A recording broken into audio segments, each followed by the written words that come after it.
今天看起来暖和吗？这是一种假象。实际上真的蛮冷的，但是站在阳光下面还是蛮暖和的。昨天晚上啊，天气预报是2度，实际上零下1度。早晨7点钟起来的时候啊，发现水管被冻住了，感觉什么都是轮回哦。又轮回到西雅图出发那一天了。对，我们从那个温哥华出发的时候，温度就是这个温度还好呢，太阳今天还是非常好的。所以早上啊，没多长时间，那个水管就给晒化了。是的，我们昨天呢穿了羽绒服，戴了龙线帽，一点都没吃亏。这个呢是在冬天的温哥华，我们都不会这样穿的。所以啊，芝加哥啊，真的冷啊。哎，我那个印象中啊，芝加哥的感觉就是那种。穿着风衣然后戴着皮手套然后走进酒吧点一杯威士忌，然后听着蓝调音乐，然后再抽个雪茄。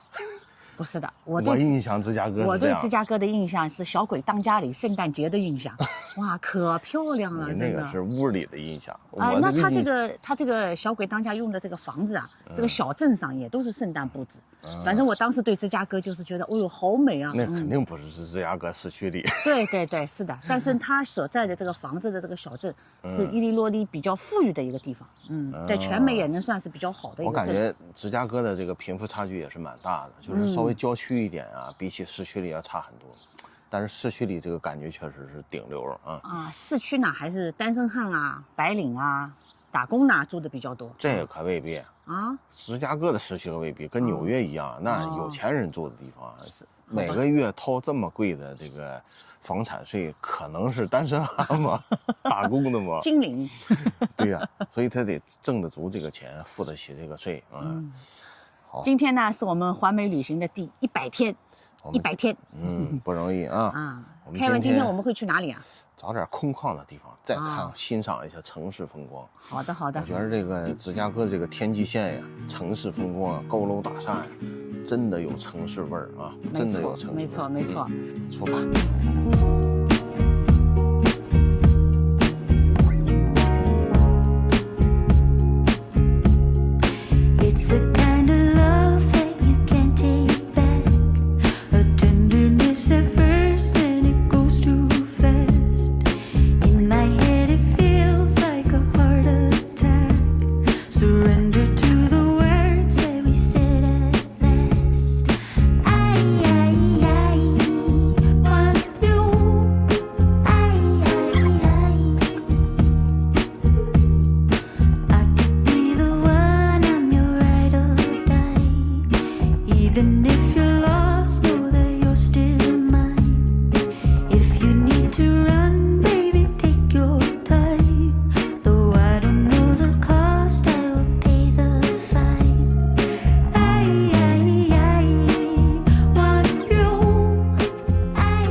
第100天，我们在芝加哥。哎，我对芝加哥的华人有成见我对他们有意见宣传不够啊，这么好的地方都不告诉我们都。对呀，宣传不够啊。网上搜很多攻略视频都不是特别多，太低调了，这就证明芝加哥的华人特别低调哎，我们经常能看到就是美国其他城市的各种博主介绍各种吃玩喝的，但芝加哥的少一些。对，但其实你看这么好的风景这么好的天际线这美国除了纽约哪里还有这样的风景没有。西雅图没有这么辉煌。但是最主要，它这个5大湖今天这个湖水还有颜色。你讲的西雅图呢是这味儿，但是没有这么宏大辉煌。是的。那因为西雅图人口少没有那么多人口，没有那么多高楼大厦。而且我们在西雅图如果要拍天际线的话，其实是特别远的，除非你在船上。但是在这儿，我们现在是在芝加哥的天文馆。麦乐迪一下车都不知道该说什么。对呀，就是找停车位转了2圈但是呢运气还是很好。对，堵到一个路边的停车位。最近几年对芝加哥最大，真正对芝加哥意见大的就停车费太贵了，好贵路边那些就是停车场，专门的停车场都是30多刀。这种私人停车场甭想进去30起就是特别贵。除非你想待1天。像我们这种只能1-2个小时的，是实在觉得贵。这马路边儿，你要是敢在当趟停，7块钱1小时，你7块钱在这儿也算便宜的。哈，路边停车位找不到。这个地儿路边停车位倒蛮便宜。也有可能今天是周末，然后我们来到芝加哥之后啊，这个6天里面，今天天气是最好的一天。大家如果看过我们前面几集视频就知道，今天昨天特别冷，特殊的纪念意义，今天是我们这次旅行的第100天，没错，所以我们选了这个地方。我们选了这个日子，老天爷听到了我们的愿望，给了我们明媚的阳光。你要是看我们前面的视频，后边不看你就亏了，因为芝加哥越来越好，越来越好，看着越来越好。这个天际线简直是太。我就想都想坐下来啊！那当然肯定是要坐一会儿啊，但是那个风还是特别的凉啊。对，今天呢气温呢就是号称最高温度也只有10度左右，但是呢庆幸的是今天有阳光，风比较小。这五大湖水这么好吗？我也觉得今天是什么原因啊？我在说这夸张点都快跟那个佛州的有一片了，和加勒比海的海水一个颜色了。这个不是湖水吗？就是这湖水不应该跟海水一个颜色呀？而且越往北的海，它也不是这颜色呀。对啊，因为我们去多伦多的时候，感觉湖水也没有这个颜色啊。这地方就是你越看越好，看哪好。芝加哥呢还是有一点，因为现在已经进入5月了啊，没想到天气还这么凉，真的。我也不是说替芝加哥瞎吹啊，就是有一点你得适应这儿，就是气候比较冷一些，就是气温比较冷。没错。你要是赶上这天儿，用麦丽的话讲，就叫晴冷。这个现在已经5月了，最高级的。现在已经5月了，这已经是最高级别的天气了。这个温度是标准的温哥华冬天的温度。没错啊，但是现在是5月的芝加哥，所以可以想象啊，就是冬天的话会更冷一些。所以我们要珍惜这个春光。太棒了，太棒了！好，走。要坐一会儿还是走一会儿？走一会儿吧。走一会儿。But not the kind I wanna keep. It lingers in the quiet air, between the walls and in the sheets. I used to wait for every step, for every key turned in the door. Now silence wears a gentler face. It doesn't scare me anymore.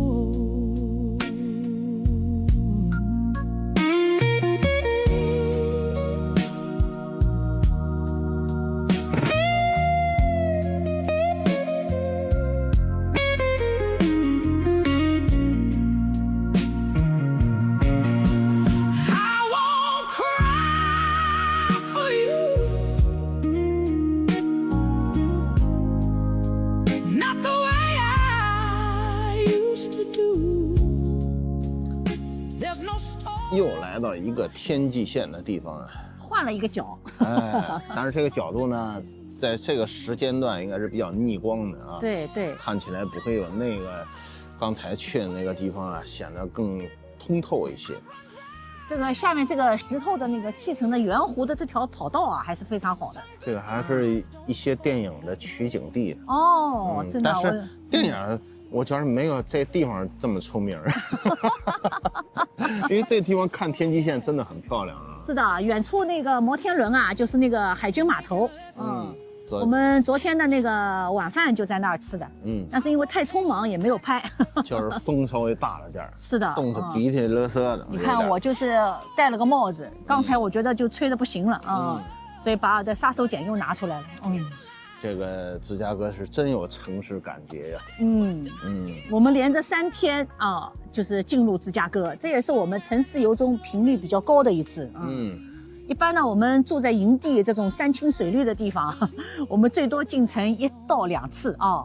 但是今天呢，芝加哥实在是天气太好了，除了大家屏幕前的你们感受不到的气温和风之外，所有的东西都是最好的。对，那个城市跟自然的相结合。对。我们刚才从那个天文馆这个角啊，到了这个角，这沿途啊，看着你感觉就像一个海滨城市啊。然后水又那么漂亮，今天的这个湖水啊特别给面子啊，你有点恍惚，好像是加勒比海哦，又回佛州了。是。早晨的感觉又回西雅图了。水真的蛮清的，你看我随便走一个小水弯吧，你看，那水真的是有点泛绿的那种感觉。是的，还是非常非常难得的。如果你要真来芝加哥时间短的话，就这2个打卡点可以真的看一看啊。因为我们这次呢，室内的景点基本上都没有选择包括登高。你说所有的登高的也好，博物馆也好啊，水族馆也好，其实很多地方都有。没错啊。但是这个城市天际线呀，这基本上就是唯二啊，美国唯二不多的。我们印象里就是纽约，然后芝加哥、西雅图。但是西雅图呢，因为天际线有点远啊，你必须在船上看才比较漂亮啊。对，还有一些大城市呢，像洛杉矶，它那个楼房就比较少。对，因为它也是地处在地震带上啊，也并不方便建这么多摩天大高楼。旧金山也一样啊。旧金山呢，就是这个大桥太出名了。那么城市感呢，当然有，但是没有芝加哥这个老前锋这么浓。没错。包括西雅图也一样，你找不出这种老前锋，感觉100年前就很赖塞的样子。那芝加哥好说了，这150年前我们都已经辉煌了，他们还没有呢，他们淘金了，所以才会有66号公路啊。没错，他们沿着这个地方啊去开辟新天地。昨天我们在海军码头看到这块牌子了啊，说66号公路的起点。当然了，他们就通过这条路去到了美国西部。因为这儿老钱已经淘得差不多了，那已经辉煌到非常卷了，所以才会去跑到西部去开发嘛。是的，整个旅行啊都是一个祛魅的过程啊。这地儿你可没去。没错，芝加哥呢让我们觉得它自带光环，有点意外。好。Waited till I saw the sun. I don't know why I didn't come. I left you by the house of fun. I don't know why I didn't come. I don't know why I didn't come. When I saw the break of day, I wish that I could fly away instead of kneeling in the sand, catching teardrops in my hand. 韩亚龙 H Mart 来补点货啊。对，既然那个中国超市不发达，我们就喜欢来韩超啊。那不一定没有啊，只是你突然想到了 H Mart。对，是的啊，因为正好啊，刚刚去完那地方啊，沿着这个芝加哥的往北就开到这地方，沿途感觉不错，不错，和温哥华的温西有一拼。和那个西南郊那边啊，完全不是一个风格了啊。怪不得网上说北边社区好。Melody 从那个门口的草坪就能感觉出来，没错，因为它沿街的那些房子都是那么灵，那你就何况里边了啊。对，那 driveway 啊，里边那个小路啊、步道啊和那个绿化呀，都做的都特别好。没错，因为房子的维护啊是需要成本的啊，而且他自己本人又看不见。不知道我们看的准不准啊？回头有芝加哥的网友给我们证实一下，是不是往北这边的片区啊，都小 house 都蛮抢手的啊。不算小 house 了。Melody 要了一个份饭，我要了个粉条，然后你看这个排骨，这都是热的，带鱼的，有热食的。对，很好。这儿服务人员都是讲韩语的啊。不讲韩语的收银员空得很，我们就选了这个洞洞。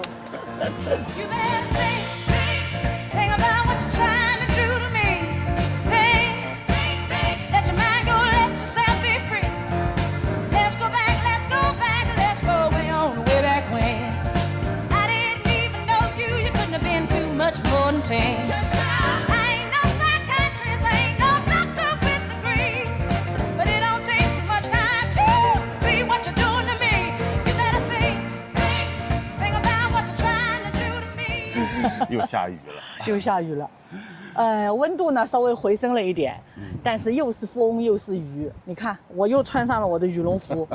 哎 ，Kevin 呢，昨天晚上带着我们小狗啊去遛，黑漆麻糊的远远的听到了一些动静，回来跟我描述啊，听得我还是有点害怕的。挺瘆得慌啊对，在芝加哥郊区的夜晚上，四处啊特别安静，只有高速公路的声音。哦，我就听着远处的声音，可能一般人还不会那么敏感。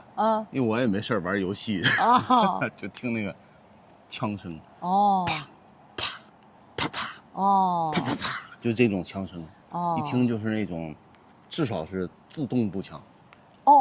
还不是手枪，手枪没那么快是吗？怀疑是全自动步枪。因为它最后点射的时候已经很快了，都啪啪啪啪，连点了几下。然后呢？起初呢，我还没往枪这方面想，我以为干什么活呀，或者打那个钉啊什么的啊。打钉。我就看营地门口有一辆车，我看他停在那儿干嘛？因为我知道这营地门口啊没有 stop，没必要停在这儿。对，那正好有个路灯。然后猛地一掉头，我一看是 sheriff， 警察。那就意味着警察在那儿啊，不是说观察在什么方位，就是接到报警联系，或者是在研究地形。确认好了之后，猛地一掉头，一踩油门往那边走了。我就确认这确实是。也有可能是营地的人报警，也有可能他就到周边巡逻。跟营地一点关系没有，至少1公里以外，因为这儿太空旷了。我们这儿的大农田，山清水绿，对，门口都大农田，至少1公里以外。但是那个自动步枪的那个声音啊，太清晰了。啪啪啪啪，就这种。晚上啊，这个吓得我一激灵，我说往那边望望，拉着小狗就回来了。有没有那个树的光影啊？打枪不是有光影吗？什么也没看到。我说别抬头太猛了，再一枪瞄到我。带着小狗就逃回来了。逃回来。上车就跟我描述整个情景。所以啊，就有些网友说我这房车里带着枪的，那枪不灵，这枪厉害，这枪厉害，自动步枪啊，这估计打个20-30。我听到的枪声至少20几发，你就想吧，他可能这一梭子30发，因为我们本身对枪声啊就不是特别敏感。因为我头一回这么亲切的，因为我们真的是对枪声不敏感，这么亲耳的、清晰的。我们只对鞭炮声有敏感。对，加拿大虽然拥枪也合法，但是它严格规定，并不是这么随意能听到的。当然美国也是这样啊。我们在芝加哥旅行啊，你知道我最初怀疑什么吗？我怀疑是不是谁在后院练枪呢？后来这也没有后院啊，这附近也没居民啊。我想美国应该也是有严格规定的，不允许这么练枪。我们在芝加哥旅行啊，进入商场或者进入什么文化艺术中心，门口啊都贴着不让带枪，反倒没有贴别的标志。这个不让带枪的标志呢，都是非常明显。到了芝加哥啊，让我突然又想起了我们出发之前的担忧。美国是一个拥枪合法的国家，好几天我们都已经忘了。好的，今天是我们环美旅行的第101天。今天呢，我们将从伊利诺伊州芝加哥的西郊挪动到威斯康星州。威斯康星州呢，其实我是有印象的，还是90年代的时候啊，在电视里面啊看广告，说鹰牌花牺牲，记住这只鹰。这个时候才知道威斯康星州。看了资料，把美国95%的西洋参花旗参都是产自这儿。虽然说我们加拿大也产这个，但是好像口味上、形状上应该和美国是不一样的。那么 Kevin 呢，对威斯康星州的印象呢，那就是著名的摇摆州了。他的印象就是美国总统选谁，我们威斯康星说了算。好吧，我们今天就要出发去威斯康星，400多公里，也是小菜一碟了。芝加哥的油啊，已经非常贵了。市中心呢已经5块多1加仑了。我们这个山清水绿的旁边有个 Costco， 据说今天也要4块5了。待会儿呢，我们出发的时候也会去加一下。所以说3字打头的油肯定是见不到了。接下来就看无限接近5了。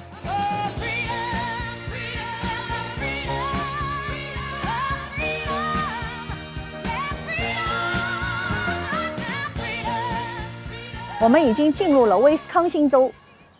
威斯康星州啊，气温啊比伊利诺伊州啊要暖和很多。早晨出发的时候呢，最低气温啊只有8度，又是风又是雨，害得我们拍视频的时候啊，都把那个大疆啊伸在这个汽车里面拍。出发的时候呢，在芝加哥的西郊 Costco 呢加了点油，油呢已经是4块6毛6了1加仑了。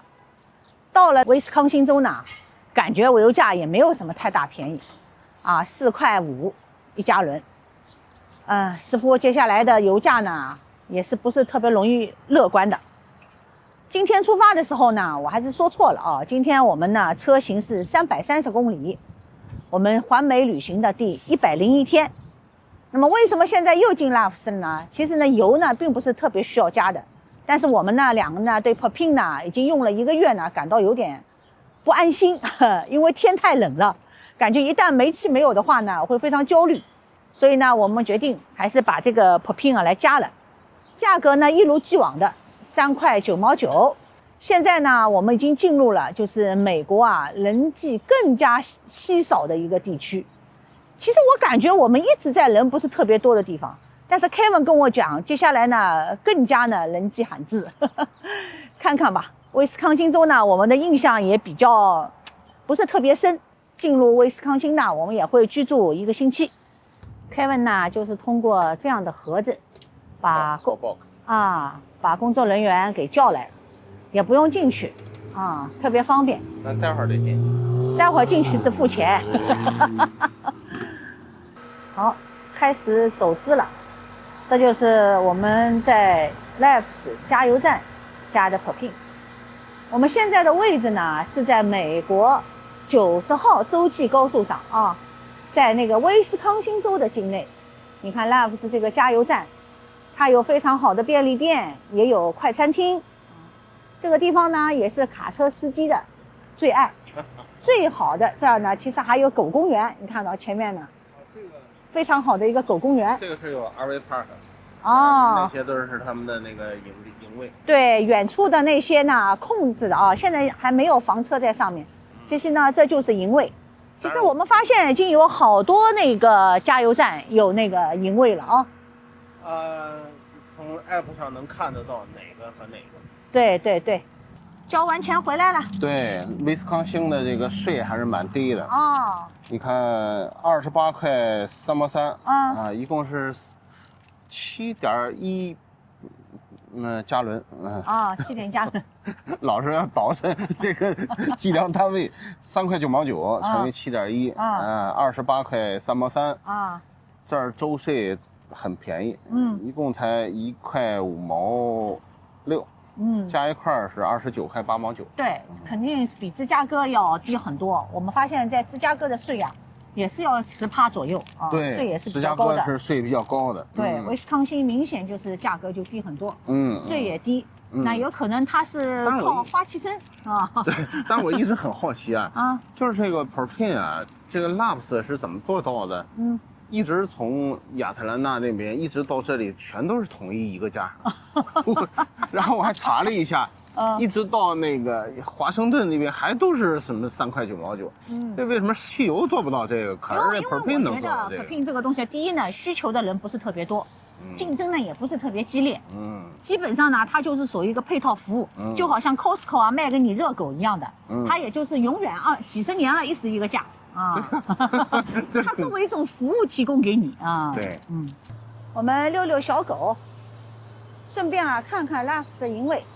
其实我们前面在佛州的时候已经参观过它的营位了啊。如果不是特别着急或者应急的话，是不是特别推荐的？干净嘛是很干净，也很新，也很平整。你看，但是问题就是旁边就是大卡车。对。卡车进站，这就是我之前说的。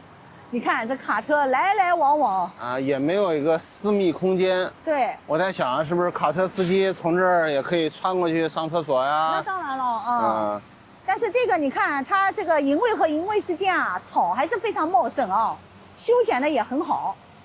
后边还给你一把椅子。对，它也有那个户外的桌椅提供给你。其实呢，就是这个地方这个设施。你要放在那个 KOA， 这就是一个正常的一个营位了，已经是非常好了。